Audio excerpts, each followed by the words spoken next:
Ngayong halos mamatay ang kabuhayan ng mga tsuper sa gitna ng mga mega oil price hike, muling nabubuhay ang bayanihang tumulong sa marami noong pandemya. Mga kapuso, yan po yung mga community pantry na pareho rin ang hiling. Magbigay ng ayon sa kakayahan at kumuha lamang ng kailangan. Sa Quezon City, may mga tumugon na at nagbibigay ng pag-asa at nakatutok si Mark Salazar. Sa gitna ng kawalang katiyakan noong pandemya, umusbong ang liwanag ng pag-asa at pagtutulungan dahil sa isang maliit na kariton sa Diliman, Quezon City. Simple lang ang siste, magbigay ng naaayon sa kakayahan at kumuha lang ng kinakailangan. Yan ang community pantry na lumaganap hanggang maging movement ng bayanihan.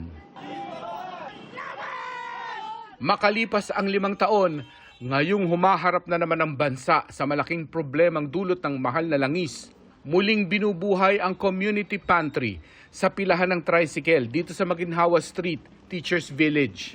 Ang call to action, tulungan ang sektor na unang pinadapa ng mataas na presyo ng langis, ang mga driver ng pampublikong transportasyon. May mga tumugon agad sa panawagan at nag-iwan ng bigas, gulay, prutas at itlog. Pwede po tayong magtulungan sa isa't isa sa mga maliliit na bagay. So kung may mga extra po tayo ay at least may mga ganitong initiative. May nag-iwan din ng isang 50 pesos na papel at 40 pesos na barya. May magagandang intensyon na tumulong at ang binigay ay pera.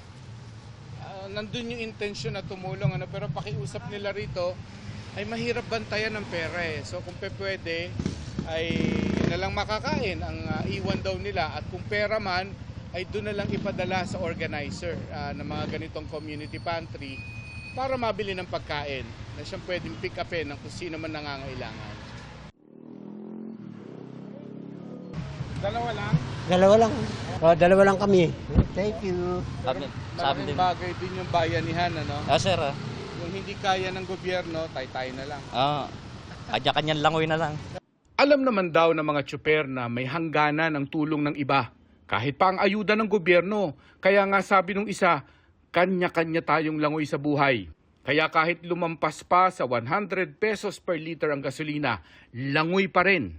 Kasi pag huminto ka, wala namang kakainin. Para sa GMA Integrated News, Mark Salazar. Nakatutok, 24 oras. Kanya-kanyang langoy. Tama yan, di ba? Pero sana rin matauhan yung mga kurakot sa mga ganyang klaseng damayan.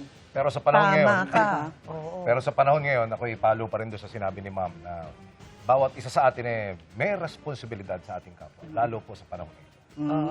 Pero katulad no, nakita mo, nagbuka siya ng plastic ng carrots. Dami, di ba? Pero wari ko mga 1 kilo yun. Kung ang kailangan mo lang naman ngayon, isa lang ang kunin mo. Huwag mo kunin yung buong plastic, iuwi mo. Di ba? So yung iba, higit pa sa carrots ang kinukuha. Ay, bukas na yun. Sa 1 linggo na yun. Bilyones ang kinukuha. Ayaw makontento. Oo, may araw din yan, Vicky. Correct.